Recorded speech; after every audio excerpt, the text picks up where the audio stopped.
Communism, the story of Vietnam, east of Thailand, south of China, called Vietnam.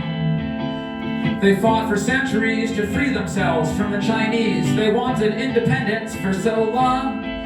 They were free 900 years, then there came a time of tears when Vietnam was conquered by the French, made to slave in French plantations under Western exploitations that they've not forgotten ever since. A student there called Ho left his Vietnam to go become a cook for European sailors. He lived in Harlem, London, and France, and he got a first-hand chance to see the Western world's successes and failures.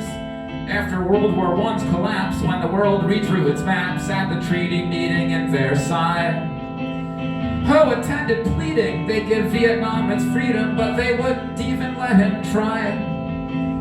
Ho knew the USA had been a colony one day, and he admired the way we had fought before him. But he saw now only communism stood up for colonies' freedoms, while the capitalist world just ignored them. So Ho began communist studies and recruited other buddies. He wrote articles that reached back home. He kept organizing on the move until the chances might improve to get the French to leave poor Vietnam alone.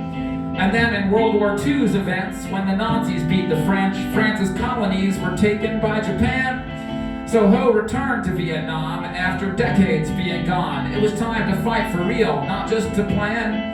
Now, organizing from within, with his new name, Ho Chi Minh, independence forces started growing faster. And then when World War II wrapped up and the Japanese were crushed, Vietnam at last had no more foreign master. So Ho Chi Minh declared a new free country then and there, quoting America's words of independence. But they had hardly settled down before the French came back around, and they wanted their old colony back with a vengeance.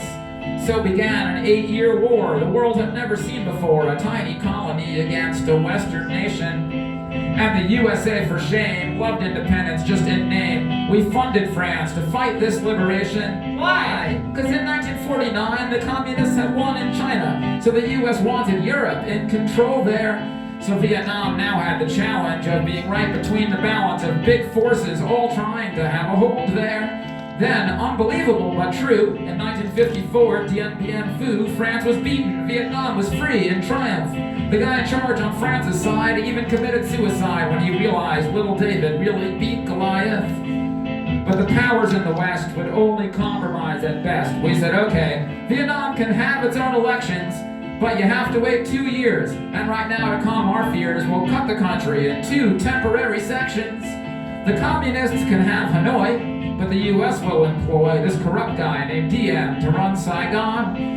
But if the voting had gone forth, it would have won things for the North. So Diem never let the vote go on. So began the Southern struggle, communist Viet Cong rebels trying to defeat their Southern leader. And the North helped them a lot, but when Diem did get shot, it was by his own army, because they didn't like him either. The US was desperate for a reason now to send our big armies in, so we claimed we'd been attacked in Tonkin Gulf. And the guy in charge of these naval wars was the dad of Jim Morrison of the Doors. That's true, and that's how the US got more engulfed. But if they're communists, who cares? Why are we even there? These crazy questions nagged at the US, while meanwhile the communists repeated the same way France had been defeated, a total commitment to fighting off the West. So when Ho Chi Minh was dying in 1969, he knew US involvement soon would break. And the US did agree to withdraw troops in 73 with only death and devastation in its wake. Had Ho fought to free his land or for some Soviet agenda, either way the South was beat, the land united. And communistic land reform kept upheavals going on with landlords killed and properties redivided. But by 1986, the policies began to switch to incorporate more Western economics.